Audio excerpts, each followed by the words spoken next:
नमस्कार, मैं योगेश राणा। कैबिनेट मंत्री सतपाल महाराज की विधायकी की कुर्सी 2027 में क्या गंभीर खतरे की जद में आ गई है?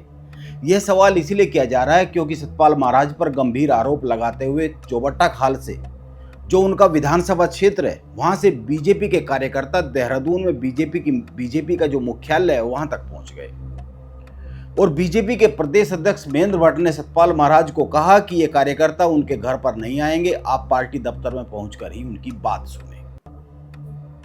इसके बाद सतपाल महाराज देहरादून में बीजेपी का जो प्रदेश कार्यालय है वहां पर पहुंचे। वहां पर क्या बात हुई और कैबिनेट मंत्री सतपाल महाराज ने क्या कहा, क्या नाराजगी कार्यकर्ताओं में रही, इस पर आने से पहले दो तीन बातों को समझना चाहिए।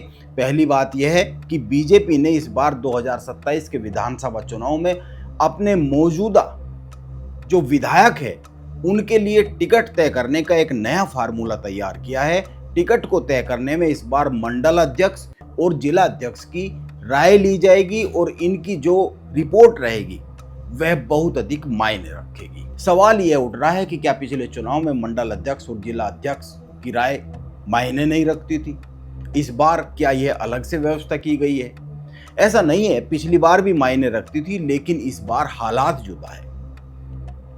जब से एक खबर आई कि उत्तराखंड में बीजेपी के करीब 30 विधायक अंदरूनी सर्वे में जनता और पार्टी कार्यकर्ताओं के बीच में निगेटिव मार्किंग की जद में है, तो बीजेपी को चिंता हुई। माना यह जा रहा है कि बड़ी संख्या में टिकट कटेंगे मौजूदा विधायकों के, और जब बड़ी संख्या में टिकट कटेंगे तो जिनके टिकट कटेंगे वो विरोध करेंगे, जाहिर सी बात है। और अगर अभी चुनाव दूर है और अगर अभी से बार बार चर्चा होती रहेगी कि जो बीजेपी है उनके बड़ी संख्या में विधायकों के टिकट कटेंगे और कांग्रेस इसको इस तरीके से कह रही है कि बीजेपी के अगर विधायक कार्यकर्ताओं की नजर में या जनता की नजर में निगेटिव मार्किंग की जद में आ रहे हैं, उनको पसंद नहीं कर रही है जनता या फिर विरोध है, तो इसका मतलब भारतीय जनता पार्टी से विरोध है। इसीलिए ये पहले ही एक फॉर्मूला बनाया जा रहा है बीजेपी में, ताकि टिकट कटने पर मौजूदा विधायक ज्यादा हो हल्ला ना करे, वो विरोध ना करे, क्योंकि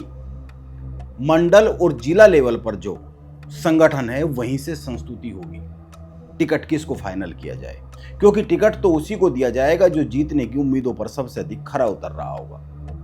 बीजेपी के प्रदेश अध्यक्ष महेंद्र भट्ट ने कहा भी है कि जो जिताऊ होगा टिकट उसी को मिलेगा, वो बीजेपी का मौजूदा विधायक हो या फिर कोई अन्य।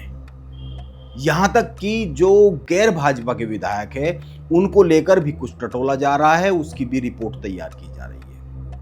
अब सवाल यह आता है कि यह जो तकरीबन 30 विधायक है जिनकी बार बार चर्चा होती है, खबरें आती है, सोशल मीडिया पर बात हो रही है, जिनके खिलाफ सर्वे में निगेटिव मार्किंग आई है, इनको लेकर इनका अगर इनमें से अधिकतर का अगर टिकट रिप्लेस करना पड़ा तो कैसे होगा, ताकि यह बात भी ना बहुत ज्यादा आए कि इतने विधायकों का टिकट रिप्लेस करना पड़ गया, यह भी चर्चा ना हो कि क्यों करना पड़ गया।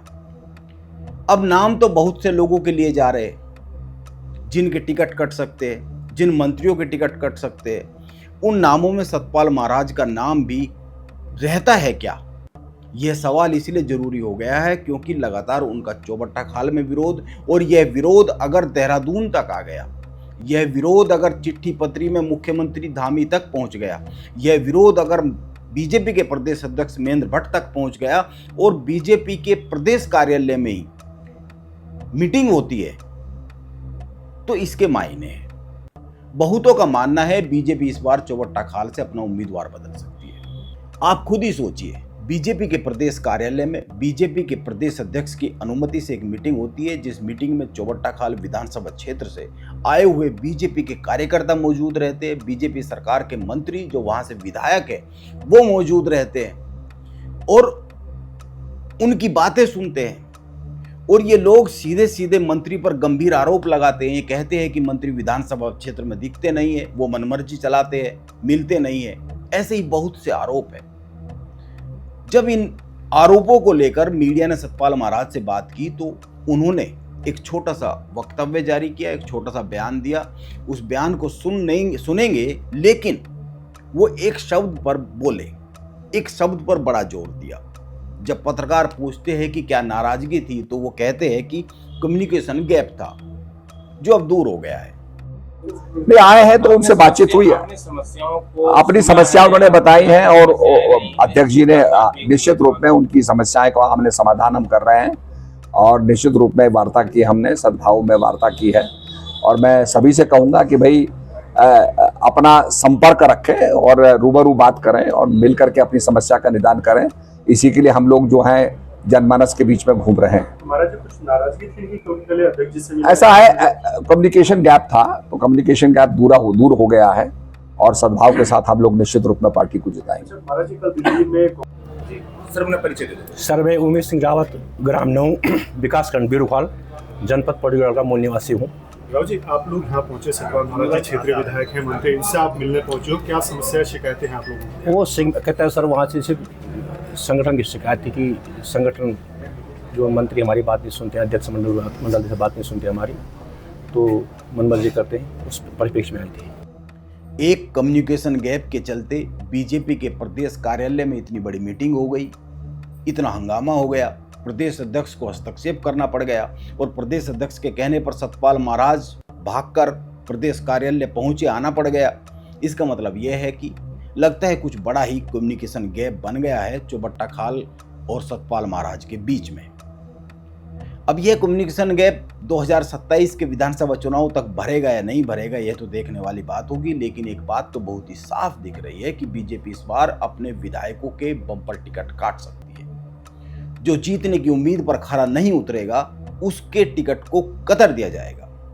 बीजेपी को एक परसेप्शन की बड़ी चिंता हो गई है कि राज्य में यह परसेप्शन बनने लगा है कि बीजेपी के विधायक जनता की नजरों पर खरे नहीं उतर रहे, काम नहीं कर रहे, इसीलिए बीजेपी उनके टिकट काटेगी। और कांग्रेस यह कहना शुरू कर रही है कि बीजेपी के यदि 2/3 विधायक या अधिकतर विधायक या ज्यादा विधायक किसी जनता के बीच में या अपनी ही पार्टी के कार्यकर्ताओं के बीच में अपनी मौजूदगी खो रहे हैं, लोकप्रियता खो रहे हैं, तो यह उत्तराखंड में पूरी बीजेपी पर ही सवाल है। लेकिन बीजेपी ने यह कहना शुरू किया है, यह रास्ता निकाला है कि टिकट मंडल और जिला लेवल पर जो टीम है वो जिन नामों का सुझाव देगी, उसकी जो रिपोर्ट होगी उसको अहमियत दी जाएगी, उसी आधार पर टिकट तय होगा।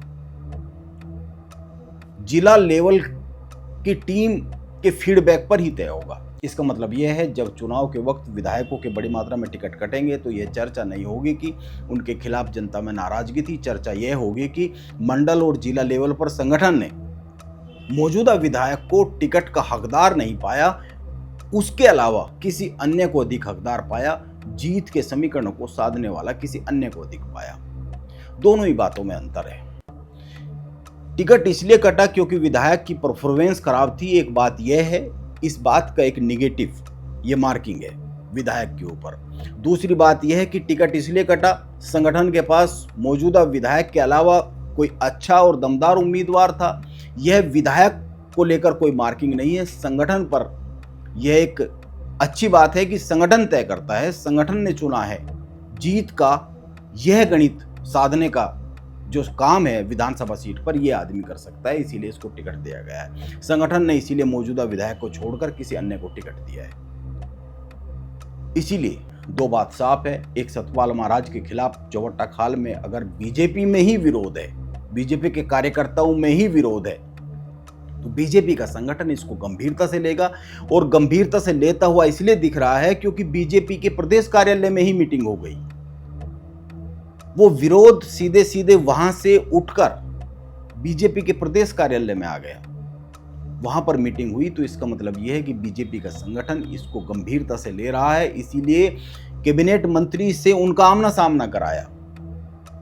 इसीलिए जवाबदेही तय की गई कि ये मंत्री की जवाबदेही है उनकी विधानसभा सीट पर अगर कोई बात हो रही है तो। और दूसरी बात, बीजेपी राज्य में तीसरी बार सत्ता में आने के लिए इस बार बड़े पैमाने पर फेरबदल कर सकती है टिकटों में, और अगर जरूरत पड़ी तो इससे कोई गुरेज नहीं करेगी।